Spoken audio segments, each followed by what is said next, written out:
into the content, I wanted to preface a few things. So obviously, since we are in a WebEx environment and we have quite a few participants today, we will be using the chat for questions. If you have any questions, please send them to the chat, and please make sure that when you're sending them to everyone so that we can see them. In addition, we've had some questions about the change in our go live date to November 2nd. So just to clear the air, that does apply to release 3.1 EDI transactions as well. So I know a lot of you in this group are probably particularly interested in that answer. So if you have any additional questions regarding the go live date, we ask that you just go ahead and send them to the WCMP mailbox. I will go ahead and get a link to that email address in the chat. And then throughout the session, we'll just be providing some links in the chat that may be helpful. If at any point you need us to reshare those, please just let us know and we can get you that information. So with that, I'm going to go ahead and transition it over to our presenter for this session, Ryan Bush. Thank you, Angie. All right, let me share my screen here and then we can get started. Angie, you might have to give me permission for that.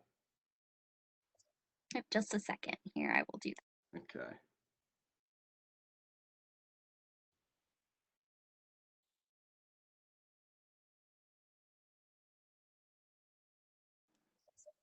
And apologies if we have any WebEx snafus today. I'm not quite as well versed as Yashka is. So bear with me as I'm kind of navigating WebEx as an admin for the first time.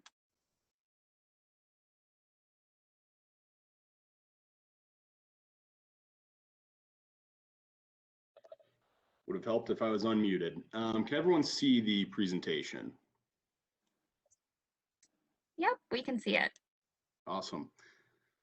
So welcome everyone to the Trading Partner Overview. This will be an external site demonstration for any trading partners, which would include EDI and Eform submitters.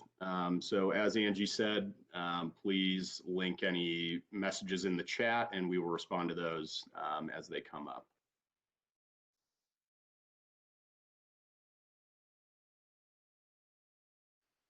So again, this is a campus training for trading partner external accounts, including web forms and profiles. This is trading partners using campus as the audience. We do have this booked for 2 hours, but I do not believe that we will need the full 2-hour amount of time. But you know, it'll leave plenty of room for questions. So we'll start with an overview of the trading partner portal and then kind of dig in more specifically to EFROI and eSHROI submitters. So if there are any EDI trading partners on the call, you've already gone through the testing cycles, but it could be worthwhile to stick around just to see some additional site functionality. All right. So after registering and logging in as a trading partner, you'll have a customized dashboard to help you navigate through the site. Now, I will say that the registration process will already be done for the trading partners that go live. So if you are going to be an EDI or Eform submitter, your profile should already be set up with your external account when you log in for the first time on that November 2nd date. So it's a process of submit-a-filing, trading partner profile registration, and then you're going to fill out a series of steps to set up insurer relationships, how you're going to be transmitting. And we will walk through this more on the profile update side of things. So for profile updates, it's the same process where you're going to be filling out these required fields you know, when you're making any updates to your profile, but this will be done by hitting the view profile option on the homepage, which will then take you to your trading partner details page, which has all of your information on, and I apologize, this is a small screenshot, but it'll have your trading partner name, your fee, your physical address, what trading partner type you are, and then your submission method details. So you would then click Update My Profile if you wanted to make any amendments.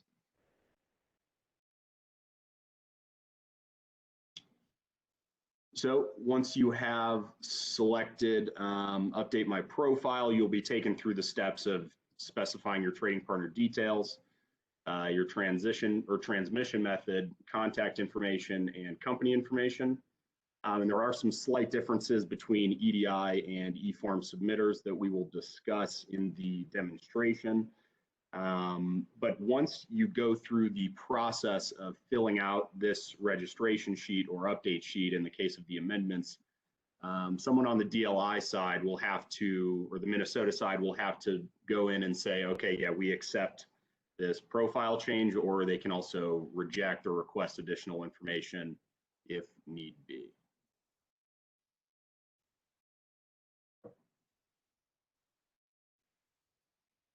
And then from the transaction history, this is also on the home page. There are a few ways that we can view transaction history that we will discuss more in depth later in the presentation, but just overall as a concept, your reporting history shows a display of submitted documents, submitted transactions from a given trading partner. And not all transactions will have a transaction details page. This is specific to Eform submitters. If you have a rejection, we will not track the submission itself. But again, I'll get kind of deeper into that later on in the presentation when we kind of see how those EFROI submissions really function. And Ryan, before moving on, it looks like we just have a couple questions in the chat, maybe to address really quickly. So there was just a couple questions that were sent to me about whether or not everybody has access to this trading partner dashboard, or if there's a specific role within group management that is needed. So if you require access to the trading partner portal or trading partner dashboard specifically, you would need to be in a trading partner group. So most of the people in this training, I would assume, will probably be part of a trading partner group. In addition to a trading partner group, you're likely going to be in a third-party administrator group or an insurer group. It just kind of depends how your company is structured. So to see the functions that Ryan is going to showcase today, you would specifically need to be part of a trading partner group. Yep, appreciate the context, Angie. Any additional questions in the chat that we've seen to this point? I'm not seeing anything here. I don't see anything else right now, but yeah, we can make sure if you have questions about who should be in your group, it's fully configurable as long as you're the group administrator or you have a group administrator, they can fully configure who is part of that trading partner group on your end. All right, appreciate it, Angie.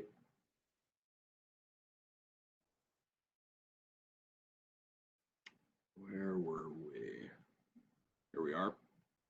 And then we also have some additional reporting capabilities.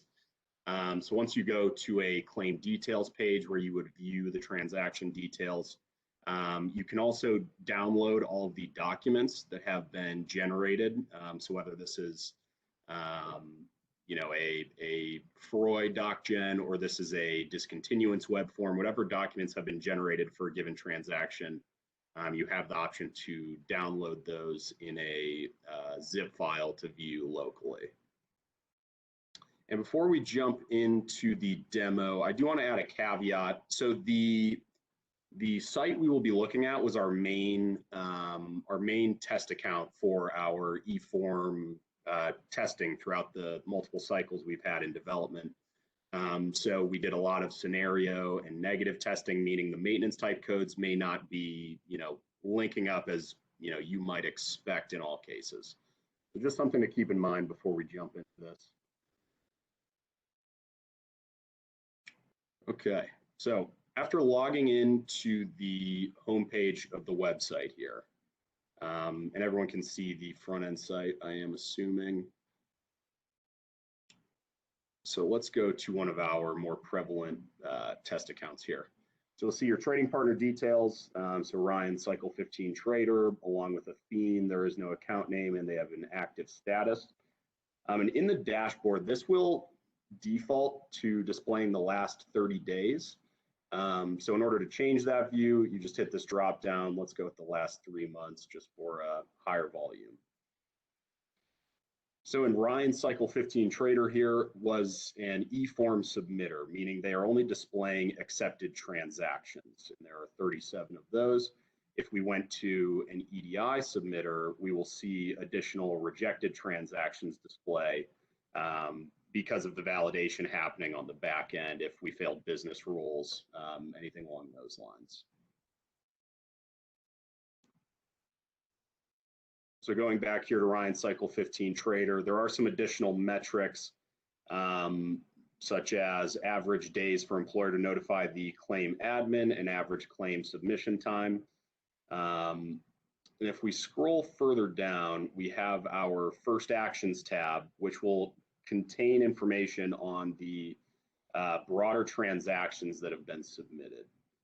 So you'll see we'll track the first action maintenance type code, but it also contains links to transactions that don't yet have the first action. That just means this MTC field will be null. And then if we look at the My Form history, this is any form, any web form that has been submitted by this account. So you'll see we have plenty of information that is not just Froy or Shroy submissions. We do have this Froy here, but we had a few initiate disputes and request for information responses. So let's talk about profile amendments. So as mentioned, if we go to the trading partner details page, which is done through the view profile option, we will see our claim or our trading partner details page here. And first, some details on what's displayed here. We do have insurer relationships present. We do have our trading partner name, being physical address, postal code, trading partner type, active status, and then the submission method for Eform, and it's Eform in both test and production. Do we have any questions? Am I moving too fast here? Just want to make sure we're getting all of the information across.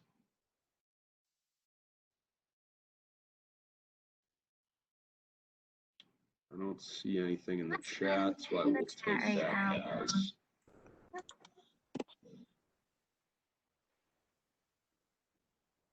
Nothing on your end, Angie? Nope, I think we said the exact same thing at the exact same time, but no questions on my end that I'm seeing.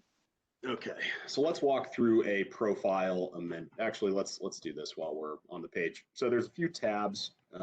We have the relationships tab, the addresses tab, where we obviously track our trading partner addresses, our trading partner contacts, and there are 3 different types of business, prepare, or technical. I just used the same contact for all of them. And then we do have a defect here. So reporting history should display all of the claims and reporting history for a given trading partner, but we'll see here if I click this, we'll get an unauthorized message. That is a defect. We will get that addressed. So let's go back to our profile and let's talk about amendments. So we're going to update our profile here, and this is that 4-step, the 4-step process that we discussed earlier. So, we can change fiend, name, type, postal code. I'm not going to change any of that information, but what I do want to demonstrate is the difference in transmission method requirements. So let's say that Ryan, Cycle 15 Trader, decided to change things up and become an EDI submitter. I would have to select whether or not I was going to go with a vendor for my submitting, or am I going to be a direct connect trading partner. And if I was a direct connect, I would have to specify my IP address.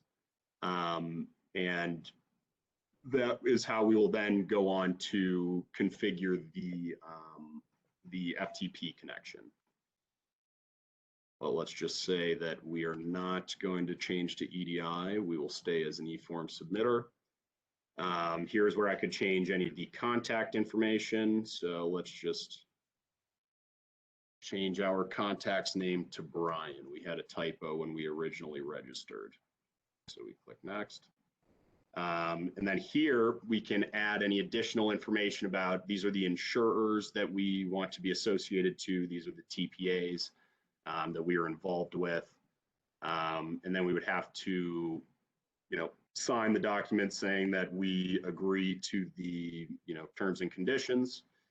We hit submit form. And once we submit, this will generate a task on the internal side of things for someone on the Minnesota side to say, yes, we accept this update, or no, we do not.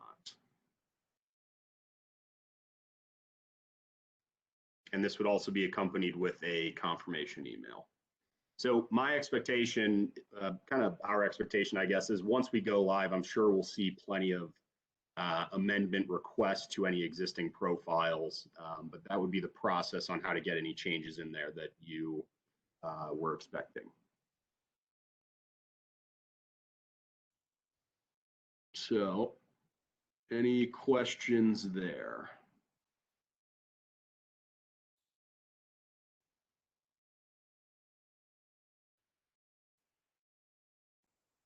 It looks like we've just got one question. Can there be more than one business contact? So the profile only allows for one business contact to be added on the profile directly. If you need multiple business contacts, though, you can certainly reach out to our EDI team and we can add an additional contact to your profile. So while there's only a space for one on the profile itself, we can definitely add more if you contact us. Appreciate it, Angie. So let's discuss some claim details, I suppose, here. So let's take one of our test records. So the claim details page is where we store all of our transaction information. And this would include any updates from any maintenance type codes for this given JCN or campus file number as we've denoted it here. So what we'll see, we have our parties present, and the main thing that I want to show here is the reporting history. So we will see, we started with an 00, went into an 02, and then we had an IP. The benefits will be present here. So I think the best way to get a feel for this is to actually go into the site yourself once we go live and kind of look at the details from prior claims that your company has submitted. But just wanted to give a view of the reporting history here. And then regarding the document option that we had discussed, so if we go to documents here, you'll see that we had a couple Freud doc gens and then some additional, a PPD report, benefit addendum. So if I were to hit download all documents to get some additional information, that zip would then be downloaded to my machine. So questions on reporting history or anything about the claim details page?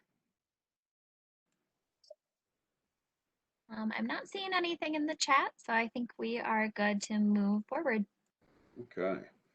Well, this is moving along quicker than expected. All right. So we will go into some specifics in the next part of the presentation on Eform submission, specifically EFROI. But there are some details in that section of the presentation that will coincide for the EDI submitters. So we will go back to the presentation here.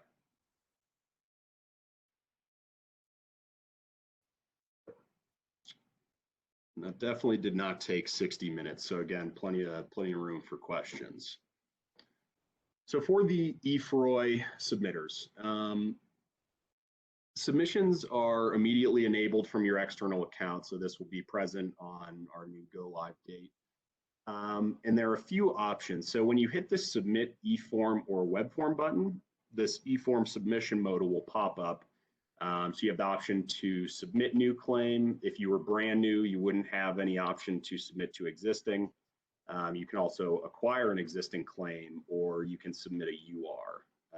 So, update report corresponds to UR, acquire existing claim corresponds to a Q, new claim corresponds to an OO. Yes, Deb, I just saw your question. EDI submitters will not have this option. Good question, though. One thing to point out though, Deb, you wouldn't see that eForm, submit eForm, but you would still be able to see the web form submissions. Yep, yep.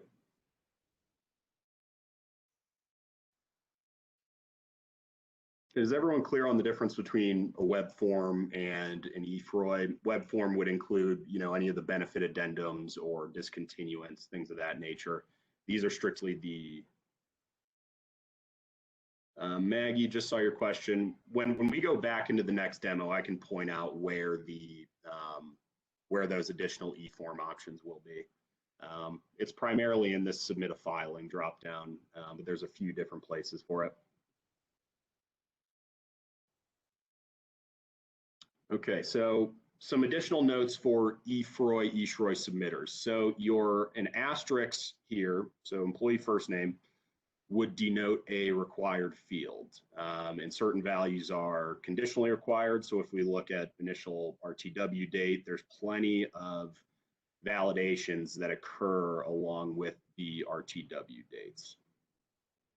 And then if there was a value denoted as X or NA in the IIABC requirement codes, it will not display in the submission page for that value.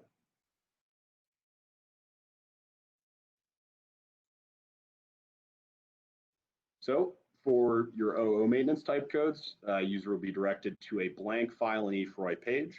And then all required fields must be present and meet the IIBC conditional edits before submission is enabled.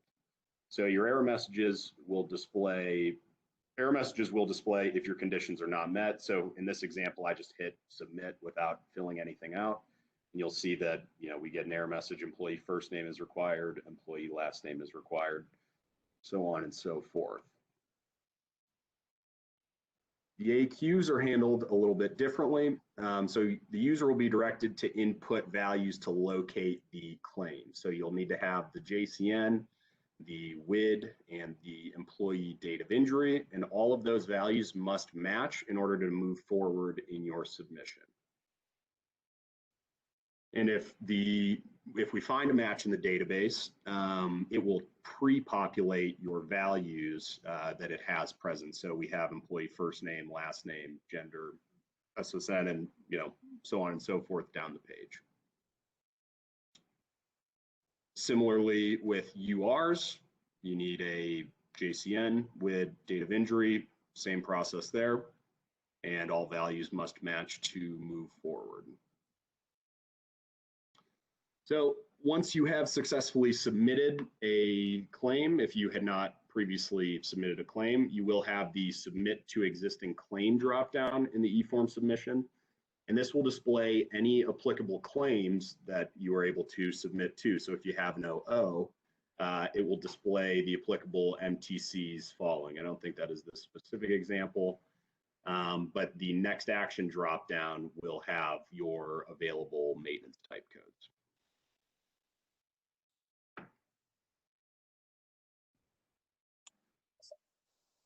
So Ryan, I'm just going to jump in. We've gotten a couple questions in the chat. Okay. Just to address those. There were just some questions about how quickly EDI transactions would appear in Campus after submission. So once the claim is accepted and has gone through that whole process on our end, they would be visible in Campus. Another question, just explaining the difference between web forms and eForms again. So eForms are going to be forms on our website that directly correspond to an EDI transaction. So it would be something that is directly in place of an EDI transaction. So it would never be anything supplemental, would have to have a direct EDI equivalent. Web forms are going to be forms that are supplemental to EDI transactions or that need to be submitted for another reason, like a dispute, or for attorneys, like a notice of appearance. Those are some examples of web forms. We do have a handful of web forms that are supplemental to EDI transactions. I'm going to go ahead and put a link in the chat to a document that has our maintenance type codes. It's a form to MTC crosswalk, and then it also has some information just on those 4 supplemental web form filings. Appreciate the clarification. Any additional questions in the chat at the moment? And I think it'll be easier in demo fashion to kind of differentiate the web forms versus eForms. I think the way I'd describe eForms is they have a maintenance type code. It's a claim submitting form.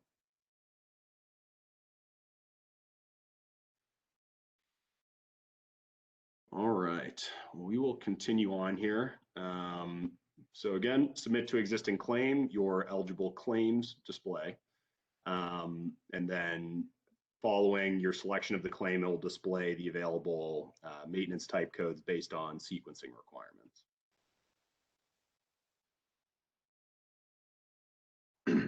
So there are 2 eligible navigation paths.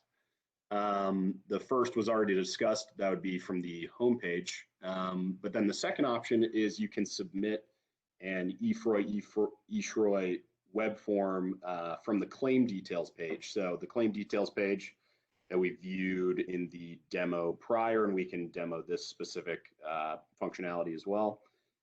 This will automatically populate with the claim that the claim details page that you were on. So that submit to existing claim drop down will automatically have the claim in question, and then your available next action maintenance type codes from there.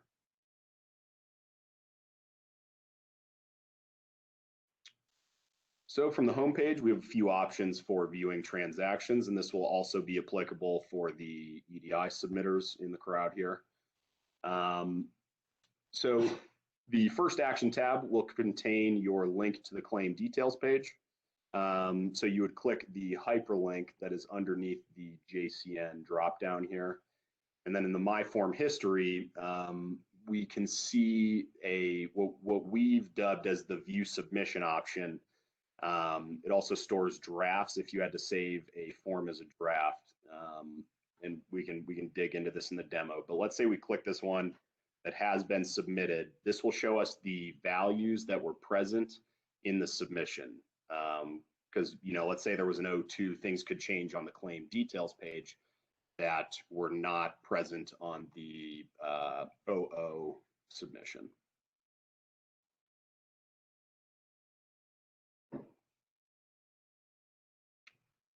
So, and then another way, viewing transactions, we already saw this in the original version of the demo. We look at the reporting history on the claim details page, which has, okay, this claim had an OO and an O2. And then we have the additional option from the entity details page, which was on the trading partner details page that we saw that defect on. But if we go to the My Groups option, which again will be in the next demo, we click our associated party and view their reporting history, so we can see, what are the transactions that this insurer is associated to, or what are the transactions that this trading partner is associated to. And then, as Angie mentioned, there is some group management.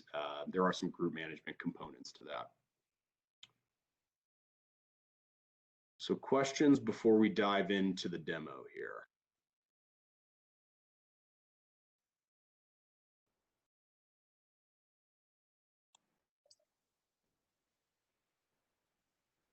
It looks like I don't see any questions in the chat specifically at this time, so I think you can keep moving forward, Ryan.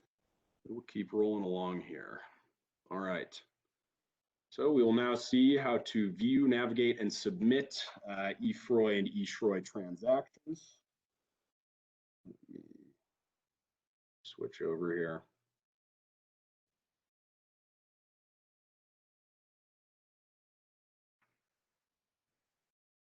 Okay, so let's talk about submitting eForms. So if we hit this submit eForm or web form button, we'll see this modal pop up, and then we get a prompt on what would you like to do. So what we want to do is submit a new claim, which will automatically direct us to the OO submit new claim submission page, I guess you'd call it.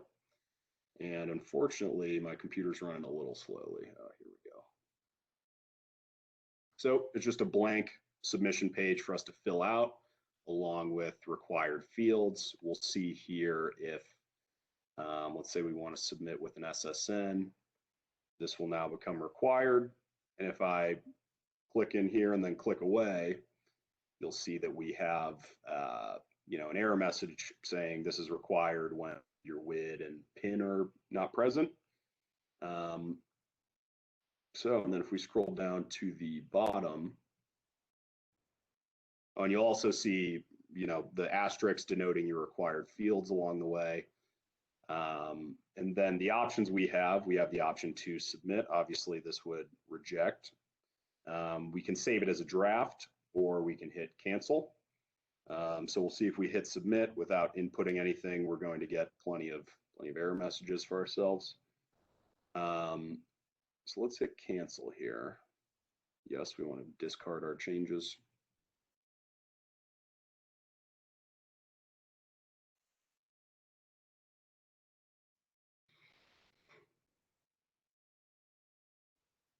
And then had we hit save as draft, our draft would have displayed in the My Form history. So I guess I can demo that if need be. Well, let's talk about AQs. So we want to acquire an existing claim. And what we'll see here, we have to plug in our JCN, and it does have to meet the structure here, so we do need to pad this with some zeros. We will take a look. Same deal with the WID. And then we have to plug in our date of injury.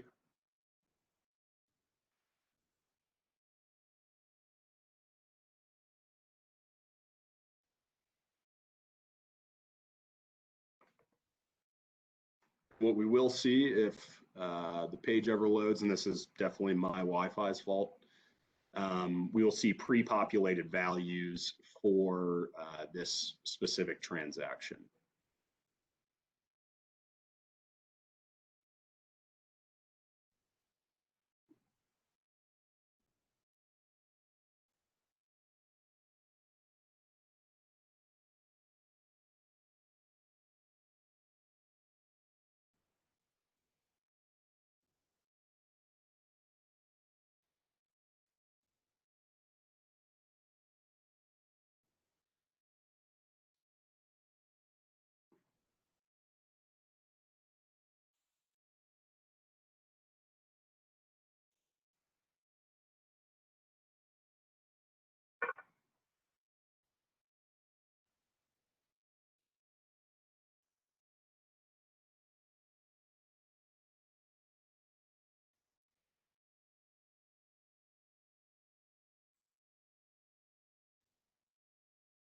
And there it goes.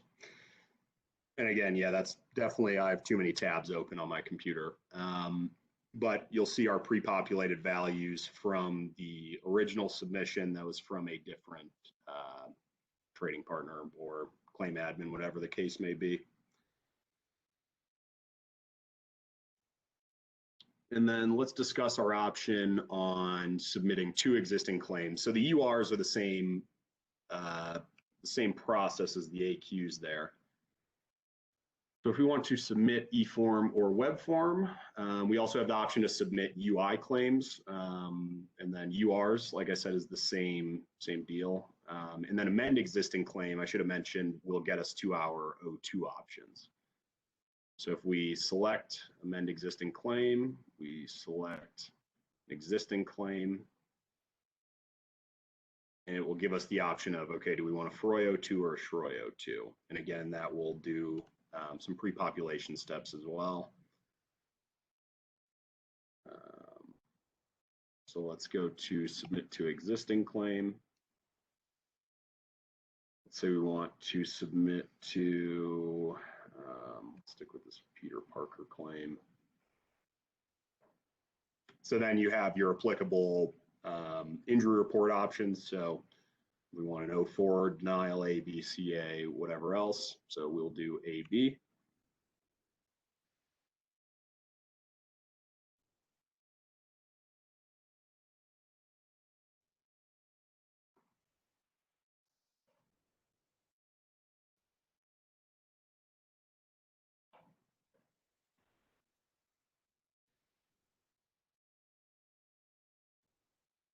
And then once this loads, again, it will pre-populate the information. And with this being an A-B, we would go and add a benefit segment for this.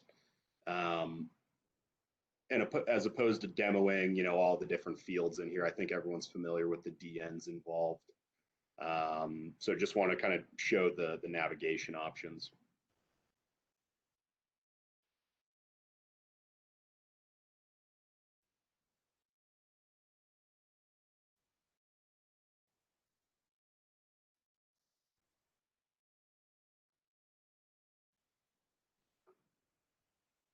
So we have our information pre-populated, and then with this being an A-B record, and again, with this is also test data. So not sure what our quality is, but we would just hit add here to add a benefit segment, and then we would go in and select, okay, what type of benefit is this, so on and so forth. So we will cancel this, and now let's talk about our additional option for submitting to existing claims. So we're going to go back to our claim details page that we had discussed.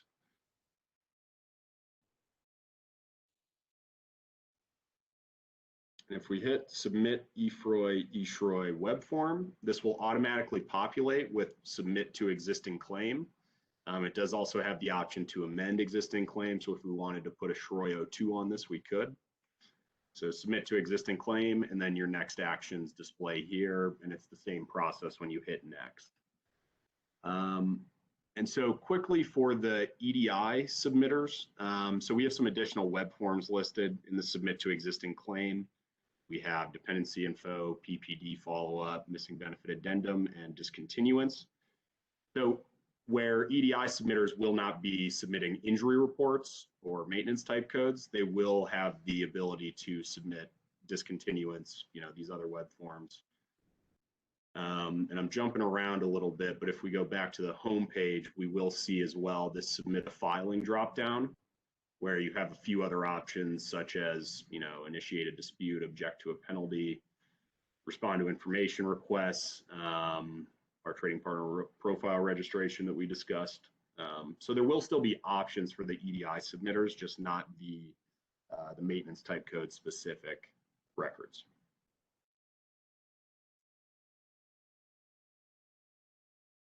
Okay, let's discuss groups. Do we have any additional chats at the moment? I do not see anything in the chat right now, so I think we're good to go. Okay. So one item that we should discuss here, so if you go to your the top of the page here, you can hit My Groups. And so what this will show us is the groups associated to this given external account. And I can't remember whose question it was, but as Angie mentioned, there will be some group admin configuration as far as what can and cannot be viewed. But this group management piece just allows insight into your insurers and other trading partners that may be associated, certain claim admins, things of that nature. Angie, is there anything you want to add on the group admin piece? I know there was a question that came up about it. Yeah, the only thing that I'll add about the group admin piece, specifically for the people on this call, I would anticipate that most of you will be a part of at least two groups, if not more, depending on your company's functions. So just something to keep in mind is that your claim handlers or your adjusters, you may want to keep them more in the insurer group or the TPA group, which may or may not have the same name or a similar name as your trading partner group, just because their functions will likely be more about the day to day rather than looking at your at your EDI specifications in detail. I believe that we will be putting out some additional training for group management coming out in the future here. But if there are any questions about group management, please feel free to send them to that WCMP mailbox and I will reply to them as soon as I possibly can. There's a couple more questions. There's just a question. Will there be a chance for EDI filers to do Eforms if they have any interest? So you are open to change your submission method at any point. If you want to be an e-filer, you can certainly be an e-filer rather than EDI. The main distinction is that as an e-filer, you do come in and you do data enter that information versus EDI, where it often is just pulled directly from your system, or you log into your vendor's website and might need to data enter that information. If you have any questions about your submission method or if your submission method needs to change, please send an email to the WCMP mailbox. I'll get you connected with our EDI team and they can help you out with changing anything you need to with your submission method and getting you through that process. There's one more question here. For EDI submitters, will we be able to download a copy of the form that is generated by the EDI transaction? Yes, you can do that, and Ryan can show you how to do that. Yep. Let's take a look. And additionally, that those doc gens that are associated with your submission will be present on the FTP as in the response along with the acknowledgement. So a few places that you can grab it, I guess, is the point that I'm making. And while he's navigating to that, there's a couple other questions here I'm just going to go ahead and tackle while you're opening that up. Um, there was a question about who are the group administrators for our organization. So that was just some work that we did over the past month or so. We contacted individuals within your organization just to get a primary group administrator set up. If there need to be additional group administrators, we can certainly have that set up at Go Live. Or if you have additional needs in the group management department, please feel free to send us an email. We can make sure that it's set up appropriately. And then one last question here. Is it possible to have multiple submission methods? So submitting your FROI via an EDI vendor, via EDI, and then coming into the system and doing your SHROIs via Eforms. At this time, Minnesota does not allow that, but that is certainly feedback that I can take back to the appropriate people to see if that's something that we could look into adopting in the future. Mm-hmm. And then regarding the document question, so if you come into the reporting history on the transaction details page, you'll see any associated documents.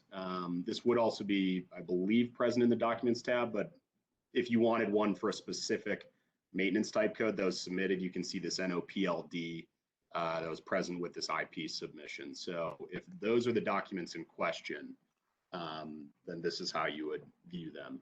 For the documents that are not specific to a specific maintenance type code submission, they would be linked in the document. Okay, yeah, so we also have the NOPLD here.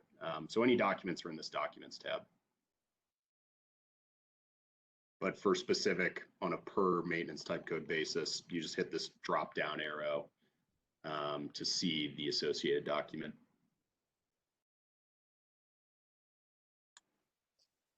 Ryan, we did have one more question about documents. So I'm just going to cut in really quickly.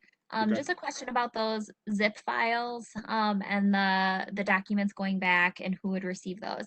So if you are an EDI submitter and you are planning to get those via the zip file that's sent back with the acknowledgements, I would highly recommend getting in touch with your vendor, your EDI vendor if you have one, and just setting up that process to make sure that you know exactly how those are getting back to you.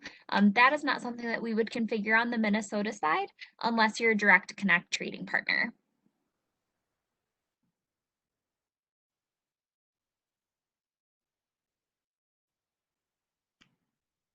We have another question. If we have requested campus setup but have not username info, what should we do? Yeah, so that will likely be delayed along with our go live date. So we'll send out some information to these groups just to let you know when to expect some of that information. But chances are that you just have not received that since our go live has been pushed 2 months. So that would mean you wouldn't be able to log in until we're closer to go live or at go live. Um, so we likely just don't have you set up quite yet. Um, I can check with our project management team and just see if we can possibly send out a communication outlining when to expect that information.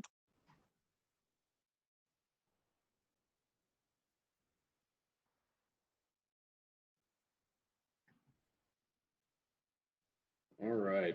Any further questions here?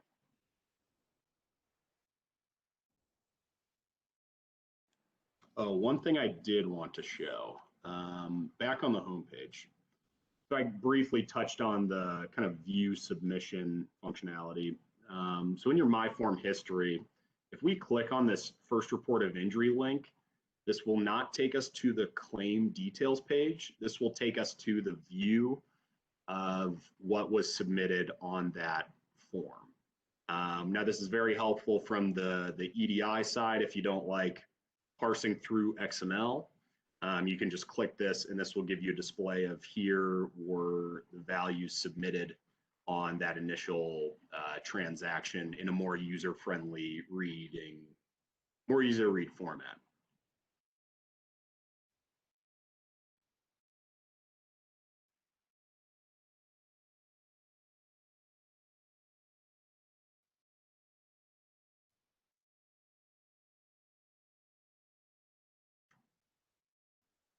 All right. Any further questions?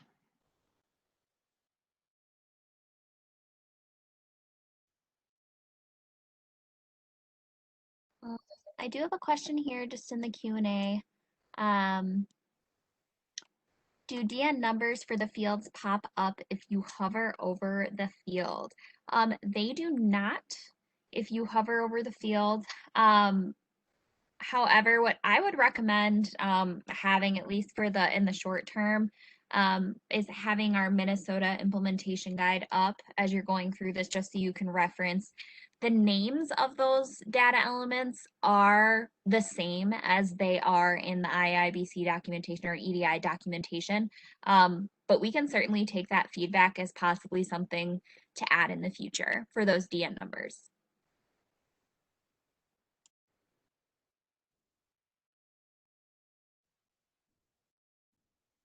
Good question.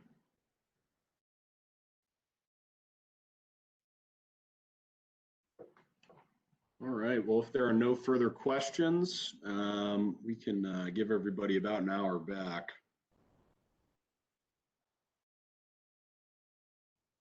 All right. Well, congratulations in completing the campus trading partner overview. Instead of using this placeholder support email, I'd recommend you use the request portal that Angie linked in the chat. And if that's all, thank you everyone for attending, and hope you learned something about the system you will eventually be using.